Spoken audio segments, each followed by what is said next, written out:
Farah mendesis lagi. Aku sudah merendahkan diri sedemikian rupa, tapi kau malah bersikap sombong. Patuhi syaratku tadi atau aku takkan keluar dari tubuh anak ini.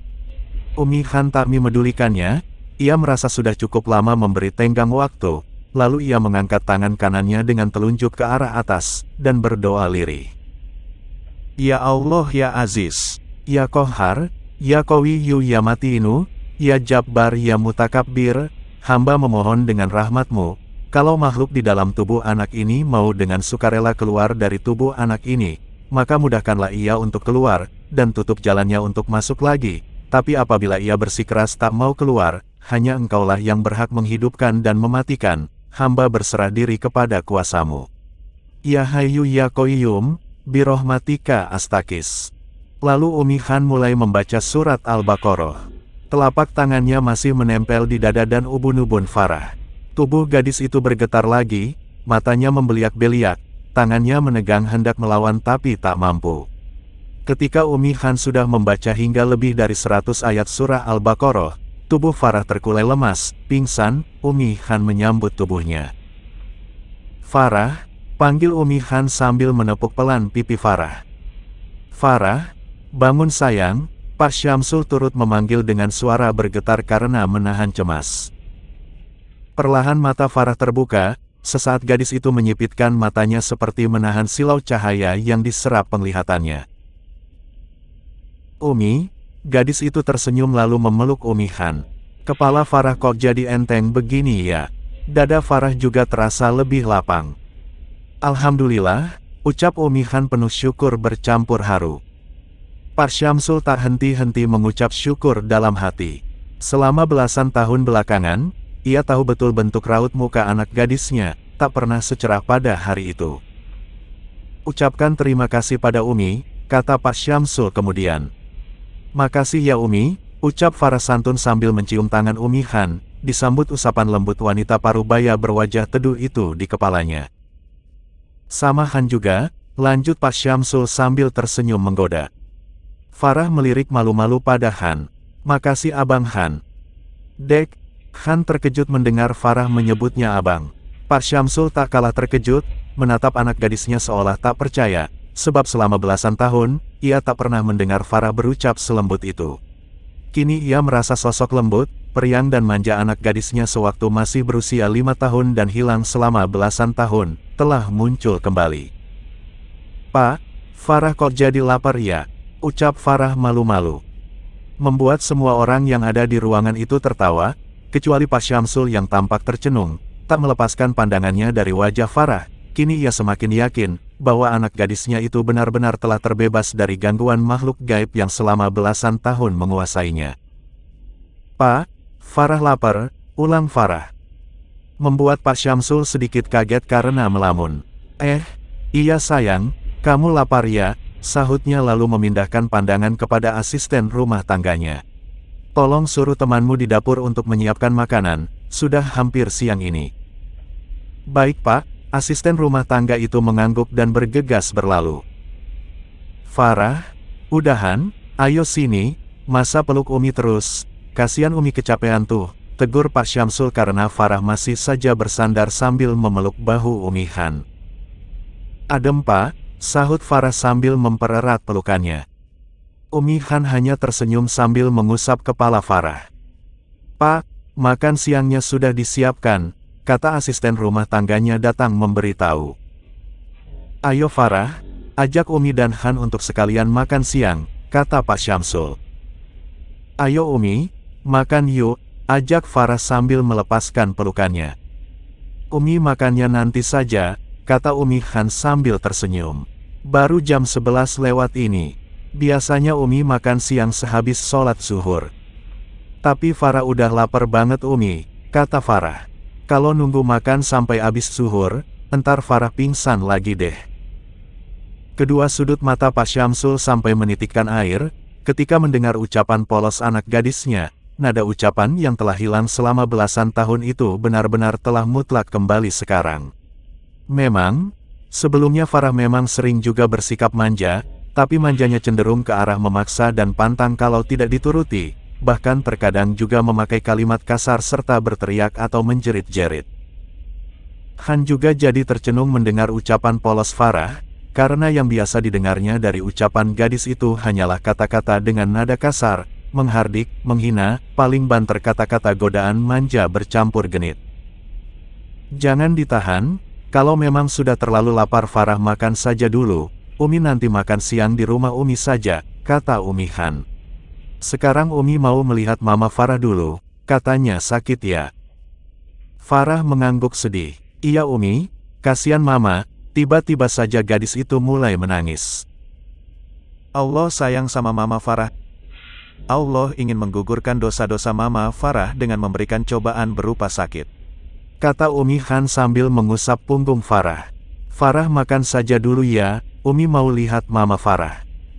Farah mengusap pipinya yang basah. Nanti aja deh makannya, ayo Farah antar Umi ke kamar Mama. Pak, saya minta izin mau melihat Mama Farah ya, kata Umi Han pada Pak Syamsul. Oh, silahkan Bu, silahkan. Farah lalu berdiri, dan menggandeng tangan Umi Han berjalan menuju kamar mamanya. Assalamualaikum, sapa Umi Han sambil tersenyum kepada Mama Farah, yang berbaring dengan mata terpejam di atas ranjang. Waalaikumsalam, sahut Mama Farah pelan, terlihat ekspresi menahan sakit ketika ia perlahan membuka matanya. Umi Han menatapnya sesaat, dan rasa iba dengan mudah merayapi batinnya. Ini uminya Abang Han Ma, jelas Farah. Mama Farah mencoba tersenyum ramah, walaupun kernyit menahan sakit masih terlihat di wajahnya, tapi tak ada kata yang keluar dari mulutnya. Sudah lama sakitnya Bu? Tanya Umi Han sambil mendekat. Mama Farah mengangguk lemah. Sudah berobat kemana-mana, tapi belum sembuh juga Umi, Farah mengadu dengan nada sedih. Apanya yang terasa sakit? Kembali Umi Han bertanya. Kepala Mama Umi, terkadang liang telinganya juga terasa sakit, seperti ada yang mengorek-ngoreknya dari dalam, terang Farah. Boleh saya bacakan ayat-ayat Al-Quran Bu? Umi Han menawarkan dengan lembut. Mama Farah mengangguk lagi. Matanya dipejamkan saja ya Bu, dan dengarkan baik-baik lantunan ayat-ayatnya, kata Umi Han sebelum mulai membaca ayat-ayat Al-Quran. Kemudian setelah membaca sholawat, doa-doa perlindungan, memasang niat membaca ayat-ayat Al-Quran untuk kesembuhan Mama Farah. Memohon pertolongan Allah dan beristiazah, Umi Han mulai membaca ayat-ayat syifa atau ayat penyembuh dari beberapa ayat Al-Quran. Farah menitikkan air mata lagi ketika mendengar lantunan lembut dan merdu Umi Han. Sedangkan mamanya dengan mata terpejam, mulai menarik nafas dengan tenang, dari kedua sudut matanya juga mulai mengeluarkan air mata. Umi Han terus membaca ayat-ayat syifa, kali ini sambil mengusap-usap kepala Mama Farah, dan setiap selesai membaca satu surah atau ayat tertentu, ia meniup lembut ke arah sekitar kepala Mama Farah, terus melakukannya hingga selesai meruqyah. Lalu Umi Han meletakkan tangannya di kepala Mama Farah sambil membaca Bismillah, dengan menyebut nama Allah sebanyak 3 kali. Auzubillahi wa qudratihi min syarri ma ajidu wa uhazir. Aku berlindung kepada Allah dan kuasanya dari kejelekan yang aku dapatkan dan aku waspadai. Sebanyak 7 kali. Lalu Umi Han berdoa, Allahumma Rabban Naas, azhibil basa, isfi antas syafi, la shifa'a illa shifauka, shifaan la yugadiru sakoma. Ya Allah Tuhannya manusia, hilangkanlah rasa sakit ini, sembuhkanlah. Engkaulah zat yang maha penyembuh. Tiada kesembuhan kecuali kesembuhan darimu, yaitu kesembuhan yang tidak meninggalkan rasa sakit. Bagaimana Bu? Ada berkurang rasa sakitnya? Tanya Umi Han pada Mama Farah ketika selesai berdoa. Perlahan Mama Farah membuka matanya. Alhamdulillah, agak berkurang sedikit rasa sakitnya, dada juga terasa lebih lapang, padahal biasanya suka sesak, sulit bernafas karena menahan sakit yang susah diungkapkan bagaimana tingkat rasa sakitnya. Alhamdulillah, ucap Umi Han sambil tersenyum senang. Bu, kalau boleh saya menyarankan, Mulai saat ini, setiap kali ibu merasakan denyut rasa sakit di kepala atau bagian tubuh lainnya, ibu ucapkan Alhamdulillah dan kemudian beristighfar. Lakukan hal itu terus-menerus tiap kali rasa sakit itu datang. Dahi Mama Farah mengerut. Maaf Umi. Bagaimana mungkin saya mengucap syukur kepada Allah atas sakit yang saya derita ini? Kalau beristighfar, saya kira masih wajar, karena bisa jadi penyakit yang saya derita ini disebabkan oleh karena dosa-dosa yang saya perbuat. Umi Han tersenyum lagi. Bu, tadi saya menyarankan ibu supaya mengucapkan Alhamdulillah, dan istighfar tiap kali rasa sakit itu datang. Penjelasannya begini. Sebenarnya sakit itu adalah berkah terselubung dari Allah. Mama Farah mengernyit lagi, batinnya kurang bisa menerima kalau sakit disebut sebagai berkah, tapi tak membantah.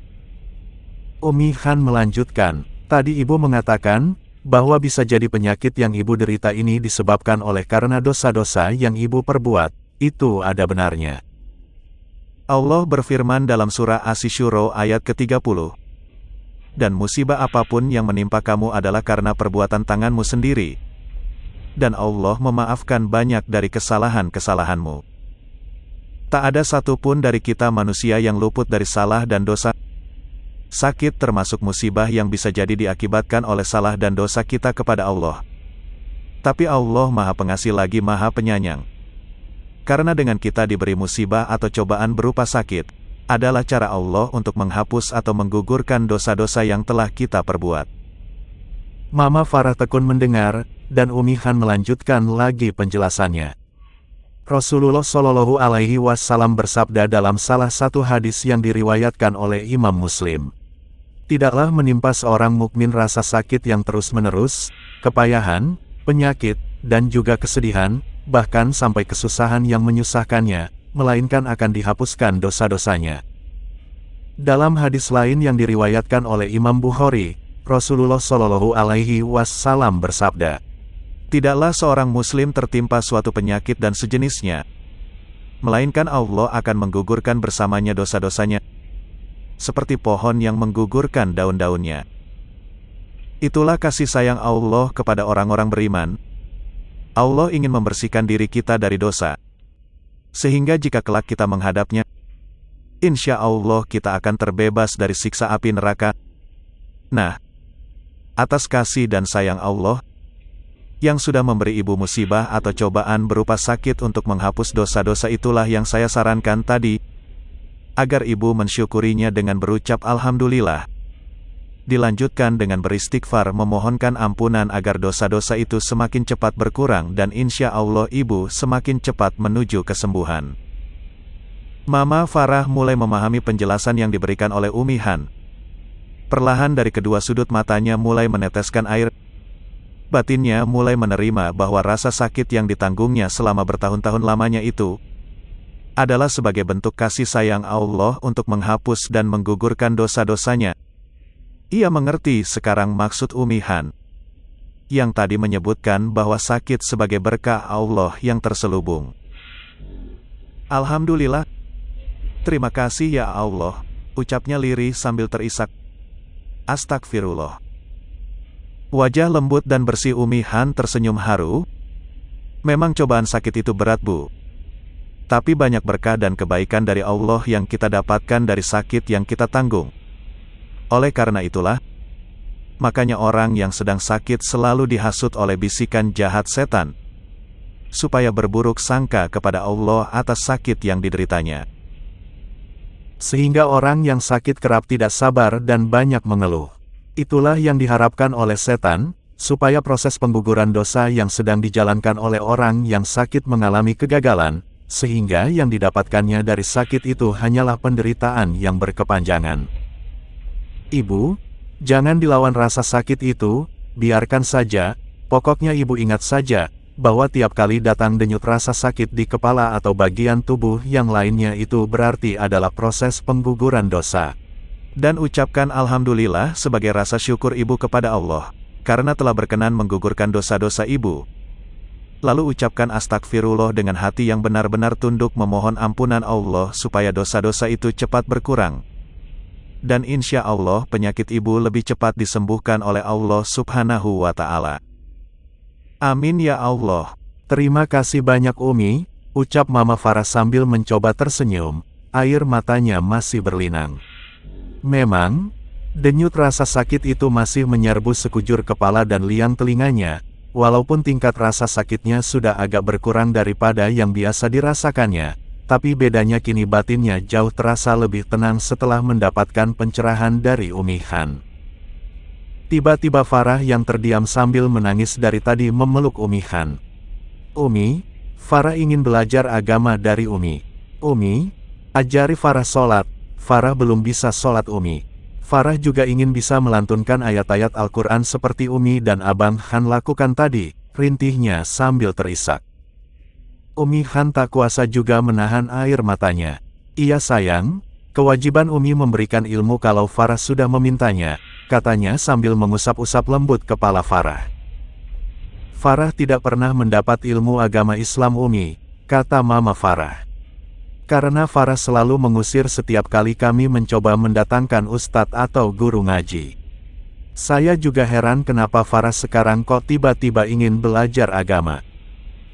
Farah sudah diruqyah oleh Han dan Uminya tadi. Pak Syamsul yang sedari tadi berdiri di depan pintu kamar menyahut. Coba adik lihat lagi wajah anak gadis kita ini baik-baik. Apakah adik menyadari ada yang berubah? Lanjutnya sambil mendekat dan berdiri di sisi ranjang dekat kaki istrinya. Mama Farah mengusap matanya yang basah, mengabaikan sejenak rasa sakit di kepala dan telinganya, lalu berusaha memperjelas pandangannya pada Farah. Ya Allah, Farah anak Mama, kini wajahmu lembut dan cerah sayang, anak Mama yang hilang telah kembali. Ih, Mama, kenapa Mama bilang Farah anak hilang? Protes Farah keheranan. Pak Syamsul menghela nafas, dirinya merasa tak perlu repot-repot menjelaskan maksud perkataan istrinya yang menyebutkan Farah sebagai anak hilang yang telah kembali, karena memberi penjelasan hanya akan membuka kisah masa lalu, yang sudah pasti akan menyerempet asal-muasal anak gadisnya itu menjadi trauma dan mengalami penyakit aneh selama belasan tahun. Yang terpenting baginya sekarang adalah anak gadisnya itu sudah dalam kondisi yang jauh lebih baik dibandingkan masa lalu, apalagi tadi ia mendengar Farah menyatakan keinginannya untuk belajar agama dari Umi Han, senang bukan main hati Pak Syamsul mendengarnya. Ih, kok diam aja sih, Papa sama Mama belum jawab pertanyaan Farah, kenapa tadi Mama bilang Farah anak hilang yang sudah kembali? Kembali Farah mengulangi pertanyaannya. Umi Han tersenyum. Mungkin Mama Farah merasa sangat senang melihat anak gadisnya terlihat bertambah cantik karena memakai mukena, terus ingin belajar agama lagi. Masya Allah, Umi saja bisa melihat bahwa sekarang wajah Farah benar-benar terlihat lebih cerah dan cantik, apalagi kalau nanti untuk seterusnya Farah selalu memakai busana muslimah yang sesuai dengan syariat Islam. Insya Allah bakal lebih cantik deh. Ih, Umi, bikin Farah jadi malu aja, kata Farah dengan pipi menghangat dan bersemu merah sambil kembali mengelendot manja di bahu Umi Han.